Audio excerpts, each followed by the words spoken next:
This is the Fantasy Football Unlimited podcast with your host, Kevin Murray. Welcome to the Fantasy Football Unlimited podcast. On this episode, we're talking stacked once again, and we have an incredible guest back on the show, Dave Richard from CBS Sports. How's it going, my man?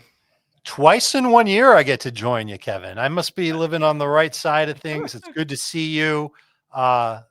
It's fun to be in stacked, but I got to tell you, I'm probably going to be the most nervous member of the league that you're going to talk to all year long. My team has been just I've been very, very lucky over the balance of this season. And we'll talk about the team, but you know, the horseshoe is firmly up the what when it comes to this team. Yeah, the pressure's definitely on, but I've been waiting to talk to you all season long because you've been running the show, like first place from the start till right now. So yeah, I get it. Pressure's on.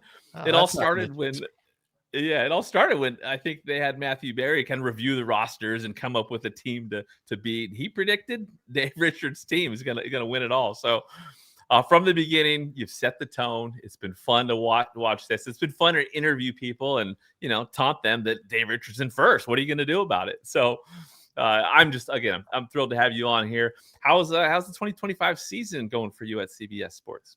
It's been busy. It's been nonstop, as you can imagine. We've been pushing out all kinds of content of our own on YouTube and elsewhere, and people have been able to find us on cable on CBS Sports Network. You get the channel, you just don't know it, but it's there. On CBS Sports HQ, that's our streaming channel. And of course, we have spin-off podcasts now. We've got a Dynasty podcast that's hosted by Heath Cummings. We've got Beyond the Box Score. That's an amazing deep dive podcast hosted by Dan Schneier and Jacob Gibbs. We've got the flagship show. We've been doing a weekly Beat the Waiver Wire show. We've got the Sunday night recap with, overreactions. It's been busy. It's been hectic. It's been fun. It's encompassed what fantasy football is in 2025. I love it. Well, so what are the biggest surprises for you thus far this season? It's been another crazy one. You can start with like the unearthing of tight ends to the point where like we have more than we know what to do with. Like it used to be that we would have 2 or 3 really good tight ends, 4 or 5 decent tight ends, and then the rest is just crappy. But now that group that's crappy is actually pretty good. And some of them are actually starting to kick up a tier into that middle tier. And it's been interesting. So that's a change from past seasons. There's been a ton of like brutal injuries to wide receivers or to the quarterbacks of wide receivers. It's made that position pretty frustrating all year long. What about the health of running backs, Kevin? We've seen a lot of running backs stay healthy second year in a row. Yeah. You're the doctor. You explain it. I don't know what's going on. Why, the alleged most fragile position in fantasy has, guys have gotten hurt, but it's not as bad as it's been prior to 2024. It is wild. You're right. Yeah, it's interesting how it's worked out, and there aren't a lot of complaints from people who took a running back in round 1 and maybe even round 2, with the exception of, I'm sure I'm missing somebody, but Bucky Irving is somebody that I know people are missing. I don't think anybody took Alvin Kamara or James Conner anywhere close to round 2. So they can't be freaking out about that. There's probably some other running backs that I'm just not thinking of who got hurt. Now, I'm not talking about busts. I'm just talking about guys that just, injuries took them off the field for a while. I think we've escaped that bullet so far. We've dodged that bullet so far. It's true. I mean, the only one I can think of is Scadaboo, and that's not your typical ACL. Right. That was brutal in itself, right? In and of itself. But yeah, I mean, obviously it's been a crazy year. You're right. The rookie conservative, like the veteran running backs, like it's still doing their things. You're totally right. Obviously, that's impacted fantasy across the board. Stacked league is what we're going to talk a little bit about, but you're, from the beginning of that, you've been, like you said, kind of been setting the tone with that.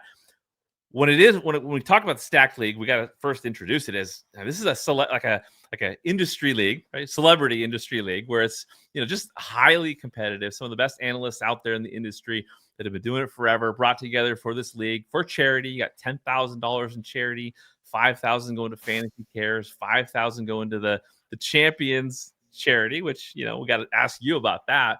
What was it that made you want to compete in this league, and what is that charity that you're battling for? The charity is St. Jude Children's Research Hospital. CBS Sports does a lot with that. Our fantasy group does a lot with it.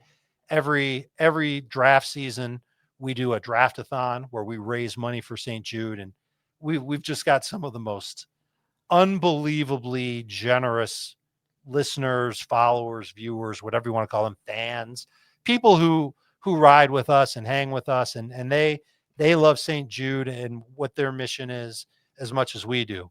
And so for each of, I want to say like we've been doing the draft-a-thon for many years, but for each of like the last 3 or 4 years, we've raised over $100,000 for St. Jude each year. And we set a record this year. I wish I had the number. Kevin, I wish I had the number because it's an impressive number of what we raised. We work really hard to raise it. And any little bit that we can add after the draft-a-thon to further help out St. Jude, we're thrilled to do. And so the number one reason why I signed up for the Stacked League was to help St. Jude. I'm playing for them. I want to give them a nice big donation that would help them out and make things better for as many people as we can help, as many families as we could help at St. Jude. The other reasons why I joined the league, I like to play fantasy football. Yes, I do. I've also always been intrigued with the fantasy football subreddit. And, when you think about Reddit and you think about the subgroups in other areas, you think a lot about like some really like out there people. I don't think that exists in the subreddit group. I think there's a lot of people who are like-minded and love fantasy and love to talk fantasy. They want to win their leagues.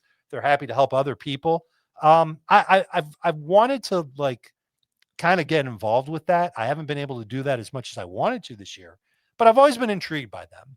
And so I'm hoping that they've got a chance, and I hope they're into the Stacked League and they pay attention to it and they draw some conclusions on how to build a fantasy team or how to maintain a fantasy league.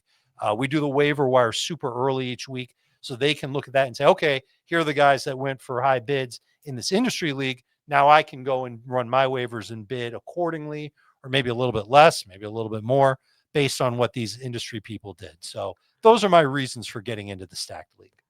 Well, yeah, obviously Jeremy's doing an incredible job as kind of an ambassador for Reddit, for the subreddit in fantasy. What a wild world that is. There is so many people out there that just, that are dedicated to fantasy content and winning leagues and all that good stuff. So shout out to Jeremy on that. With this league, we're talking again, serious competition. It's, from start to finish, you've been in first. You're at 7-2 currently. Sigmund Bloom now at 7-2. Kendall Valenzuela has been a force. She's now at 6-3. Chris Harris 6-3. Andrew Cooper, you got an opponent this week. He's at 5-4. He's got a 2-game winning streak, which is impressive. Ben Gretch, you just recently took out. You survived that. We'll talk about that in a second. But he's at 4-5. And then you got, a few other teams at 4-5. You got a big group of people that are fighting to get in those playoffs, because that's obviously you got to get to the playoffs first and then go from there. And there's last place punishment, which is fun. Currently, Greg Branos at 1-8. He's in that driver's seat, but hopefully he can come up with a few wins and give Jake Celia a run there, and Justin Boone, who I do think has an incredible team. Somehow he's 3-6, but that's where that good old opponent scoring average comes in. Yeah. But for you, week 9, I mean, you face Ben Gretch, right? Like, former CBS colleague, right? Yes, absolutely. You survive Bowers and Lamar. Like, did you at any point did you think you were going to win that one? No, absolutely not. I got extremely lucky. Not only did he have Lamar and Bowers, he also had Jahmyr Gibbs. And by the grace of ye old fantasy gods, Jahmyr Gibbs had 4.3 fantasy points last week. Unreal. Who would have predicted it? Absolutely no one. If he had anywhere close to what he was projected for, I would have lost. It would have been over. No And chance. and So suddenly Sig would have been in first place, right? It's pretty wild how fantasy works, of course. But you had Davante Adams and you had your hero Rico Dowdle. Like yes, talk about a waiver wire addition this season. He's obviously helped really kind of set the tone for you. Talk about that acquisition and why was that just a random move, or did you think that he had this in him? I don't remember exactly when or how I got him, whether he was an expensive fad bid, a cheap fad I bid. think it was cheap. Um, Yeah. if you, I don't know if you have the ability to go through and see when I picked him up. I could do it. Yeah, I'm not I'll sure. take a peek. I don't know if I can find it. I'll filibuster while you go Yeah. ahead and do that. But obviously getting him on the team was humongous because of how good he's been. I wish Dave Canales didn't give us that 2-week stretch where Chuba Hubbard was the main back and Chuba had that opportunity out of loyalty, not because of meritocracy. That would have been better for my team. There were points during the year and potentially when Dowdle had one big game where I tried to trade him. And I remember offering him up for T. Higgins. I think I either rejected or made the offer and it got rejected of Rico Dowdle for Keenan Allen. Thank goodness if that one got rejected. I'm not sure if I'm the one that rejected it or not. I I got you here. Okay. So I the got to hear this. So yeah, go ahead. Rico Dental history. A month ago, I don't see exactly what week that is, but several weeks ago, Ben Gretch got him for $1 or for zero. He got him for zero. He dropped Rashad Smith, and then you picked him up for $9, I believe. Ah, You know, pretty good which $9. Yeah, $9. It's a great amount to spend. Yeah, $9. There was 4 bids on him, 4 bids, and you picked him up for Did $9, which not a anybody bid lot. 8? Yeah, let's see. Yeah, there was a 6. You got Justin Boone for 6, Sigmund Bloom for 6, and John Daigle for 3. And Oh, think about it, like what that move would have done for those 3 teams, right? right. And what it would That's have done for mine, because as soon as the draft was over and the season started in this league, the number one thing that I was extremely worried about was my depth. I drafted a great lineup, but everything on my bench was terrible. And so I really needed to do something and really tried. And I'm still trying to do this, Kevin. I'm trying to cultivate talent off the waiver wire as best as I can so that I have good depth. Because as hot as I've been running, it's because players that I have, I've really only dealt with one significant injury all year. That's rare in fantasy in 2025. And the guy that's hurt, I'm hoping is going to be back soon. It's Ricky Pearsall. yeah. So once he's back, yeah, my depth at that point will be really, really good. I'll be really, really happy with how the team is shaping up. But it wasn't always that way.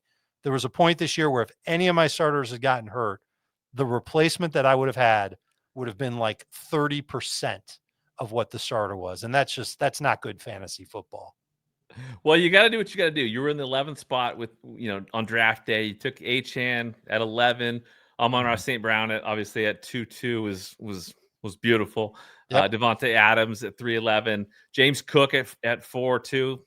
Amazing pick, especially early on in the season. And then you nailed the Mahomes pick. I mean, look where he's at right now. He's got his weapons, looking better.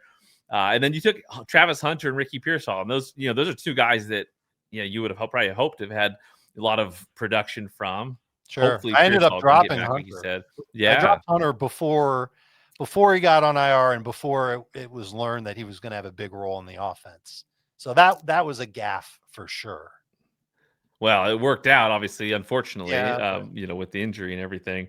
right. But tight ends, you went with some veteran help with Kelsey and Njoku, and you got Jake Ferguson, who's obviously been outstanding. Is he still No, I think he's not? Yeah, Ferguson you was got rid part of of a Ferguson. trade. I made Okay. 2 Yeah. draft trades, Yeah. and I think Ferguson was part of one of those trades. Now, is that a kind of a normal draft construction for you, the way you went? Couple running backs, couple wide receivers before you went into quarterback. And especially when I'm drafting with other industry people, I know that they think like I do, or most of them do, and they want to wait on quarterback. And I do this in the Kings Classic when I play in that. I do it in every single draft with my buddies at CBS. Anytime I'm in a league with a bunch of people that don't that want to wait on quarterback, I kind of like I feel like I'm a shark in the water, and I kind of wait until the right time when I think I can get that top quarterback just before everybody else in the league thinks about getting that quarterback. And I did that here with Mahomes. And I don't remember the draft exactly, but I think a bunch of quarterbacks went after him. And so he was, remember, if you remember going back to the drafts, there were three or four quarterbacks that were for sure ahead of everybody else. And then you had like this duo of Hurts and Mahomes that Yeah. that people were either way into or way out on. And if you're out on Hurts and Mahomes, well, you just might as well wait 3 more rounds and get Baker Mayfield or something like that. And I didn't want to do that. I wanted to try and take advantage of the league and get a really good value. And I preached it. I've been preaching this for years in fantasy draft prep. You want to get your quarterback at a really good value. You want to make it feel like you're almost stealing him from the rest of the league. And that's what I felt like I did with Mahomes. I stole him from the rest of the stacked league. Well, you got Mahomes and Goff, so I mean it's a great duo for quarterbacks, I think. And then again, you got Achane and Cook. You got the wide receivers. You did lead the waiver wire this week with the highest bid. It wasn't much. I think it was $7 for Pop Douglas, trying to squeeze him in there. You got obviously some bye weeks and whatnot. Yep. But you got that Rico Dowdle at flex. Who on this roster do you think is going to carry you to the promised land? Hopefully everybody. I don't know if there's one. Is there? Look, I'm really fortunate, man. I've got a team that's played well, and they're all healthy. And so, yeah, I look at the running backs, Achane and Cook, and I'm just hoping nothing goes wrong with either one of them. And Yeah. I've got Achane's backup. I've been carrying Ollie Gordon all year. I do wish, especially this week, I wish I had Ray Davis on my bench, and I had him at one point. I cut him thinking, no one's going to pick him up. And of course, somebody picked up Ray Davis, and now they're salivating at the opportunity of James Cook possibly missing this week. But at least I've got Dowdle in the event that Cook does sit out week number 10. I'm thinking that it's the running backs, and it's St. Brown, and it's Patrick Mahomes. And it's the obvious answer, Kevin. These are the guys that have gotten me to this point to begin with. I'm just hoping that they can just keep it up, stay consistent, stay high scoring, and help bring it home for the team. I love it. Now, with that desire to get a Ray Davis, talk about this point of the season and looking at handcuffs versus, you always hear preseason draft, like, stay away from handcuffs, keep your team liquid. You would rather get someone else's handcuff to come out. Like, talk about why this time of the year, it's important to think a little differently about the handcuff. It's because you're making preparations for your playoff run. And the worst thing you could do is get, one of your studs hurt and not have a good backup for him. Now, just because the backup, it doesn't mean the backup has to be the player on the same team. It just means having a backup ready to go. And it's easier said than done to do that. Hopefully you drafted well enough, or you were like me, you added Rico Dowdle off the waiver wire. You're waiting for Ricky Pearsall to come back, and you've got a little bit of flexibility in the event that one of your star players gets hurt. At least you've got somebody to go and put in their place. I always like the idea of getting the actual backup, the handcuff, to your stud running back, assuming that the backup himself can deliver 70% of what the stud would do. Along the lines of that player would become the hottest name off the waiver wire. Like when James Conner went down, Trey Benson became the hottest name off the waiver wire. Yeah.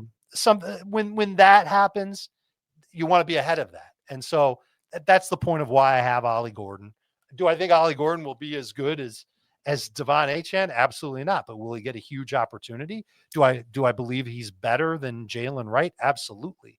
And so I think that he would be the better running back in Miami, and he could be close to 70% on a good week of what Devon Achane could do. But Ray Davis is the one that really stands out as someone who I wish I had kept, because I would have been able to say, okay, anything happens to James Cook, Ray Davis goes in. I know that Ray Davis is more physical than James Cook. Ray Davis can catch the ball out of the backfield. He's probably not going to play on third downs. Neither is James Cook right now. But he would be somebody who I'd feel much better about saying he could be 70% of James Cook, maybe even 80% of James Cook. So as we get closer to the fantasy playoffs and the trade deadline in the stack league, I could see myself making a generous offer for Ray Davis with one of the players on my bench. Yeah, I was gonna say we probably should shut down the Ray Davis talk so we don't talk him up too much because you still obviously want a chance at him. But I would agree. That's the kind of player where as a handcuff, yeah, he can step in and be an important piece on a really good offense. Love what you're looking at with that. So when you look around the league, is there are there any teams that make you specifically nervous, or any managers that you just want to beat? Okay, well, I know that Sigmund Bloom is going to have it out for me because I beat him by like 1 point in week 1. And ever since then, he's walking in my shadow. Like, he's got a great team. Yeah. I am sure we are going to cross paths again. And I am sure that he's going to I don't know how he'll do it. I don't think he can give his team a pep talk or anything like that, but his team is outstanding. I could see his team beating my team pretty easily. And I haven't gone back to see how many weeks this year would that have been the case. I can do it for last week and just see like what would have happened if I had played him last week. Let's see. Last week I scored 122.5. And why can't I see how other teams did in week 9? Because I have the wrong tab up. Sorry to hold you up. He scored 89.1. Okay, so last week I would have beaten him. Yeah. I would have gotten very lucky to have done that, but he's somebody that I'm sure would love another crack at me, as would Ben Gretch. And I shouldn't admit this, but I will. I took it. I felt very fortunate to beat Ben, but it was also fun to do it because I respect the hell out of him. Yeah. When I worked with him, I learned a lot from him, and I kind of wish he was still. I definitely wish he was still part of our team at CBS. He's such a good forward-thinking fantasy analyst. So again, our paths will cross again, and I'm sure when they do, Jahmyr Gibbs is not going to score 5 fantasy points or whatever he did. But there is a manager in this league who I want to get revenge on, Kevin. Okay. Because my first loss came in week 3. Not that I remember or anything, but week 3, I lost to Andy Behrens. Here's the final score: 109.02 to 108.98. Unreal. Yeah, it was unreal. It truly was. I think I interviewed Andy that next week. And yeah, I mean, like, you got to get revenge on that. And you can't let Andy do that to you. So I lost on a Jared Goff kneel down. Oh, yeah, absolutely. Yeah. I did interview him on that because that was like one of the biggest miracles. I think we named it at that time like one of the craziest events that's ever happened in the history of fantasy football. Maybe a little bit over the top, but it was a wild matchup, and you deserve another shot at him. However it happens, I think that's incoming for sure. Kevin, that same week, I beat somebody in a different league by 0.04. Oh, jeez. That's the craziest thing that's ever happened to me in fantasy football. Oh my gosh. That's incredible. Won by 0.04, lost by 0.04. Oh my gosh. Yeah, try to do that again. That's incredible. I love it. I just would rather win each game by like 40 points. Thank you very much. Yeah, that would be much easier for sure. But yeah, people are coming for you, no doubt. Waiver wire wasn't too active this week, like you said. Like I said, you got Pop Douglas, Colston Loveland added to Sigmund Bloom's roster. You're a Chicago person, Chicago background. What do you think about Colston Loveland? What do you think about that role moving forward? Who got him? Who added Colston Loveland? Sig. Your what a nemesis. Terrible player. What a horrible tight end. He's going to be like 1 fantasy point per week. Way to go. Sigmund, if you're watching, why don't you just trade him to me for Chimray DK and just get that nuisance off your fantasy team? Okay, I can't keep that charade anymore. Loveland was really good last week. Even if you take away the yards after the catch and the touchdown that he had, remember, because it was like the last play for Chicago and Loveland rumbled for a touchdown. even if you take that away, it's 14 fantasy points in full PPR. Yeah. And he still had 7 targets in the game. Any tight end that's in that neighborhood of 6, 7 targets, I think you can feel good about as a potential fantasy starter. I do worry a little bit about what happens with Luther Burden coming back, Cole Kmet coming back. Does that bring the target volume down for Colson Loveland? It might, but I absolutely think he's stashable this week. And Chicago's got a lot of interesting weapons on offense, and he's somebody that they're going to build around eventually. Might not be right now, but they got a glimpse of what he could do last week. And sometimes when that toothpaste comes out of the tube, you don't want to put it back in. You just want to put it in your mouth and make it clean and eliminate gingivitis. There you go. You got to use the toothpaste. You got to use the player. Great advice. And yeah, the future is bright. Obviously, he definitely put it on display this week. Another person that put it on display this week, it was last week, was Sam Darnold. My Seahawks. Yeah, go Seahawks, go Hawks. But you're facing Sam Darnold this week with Andrew Cooper, Breece Hall, and maybe an angry Breece Hall. You got Genty in the mix. You got to match up with Andrew Cooper. He's won 2 in a row. I don't think he's spent a dime on Fab this year. Not sure what that strategy is. But you got Andrew Cooper coming up. What's your message to Andrew Cooper? My message to Andrew is let's have a good game and let's hope that the projections on Sleeper are accurate and that I beat you by 30 points.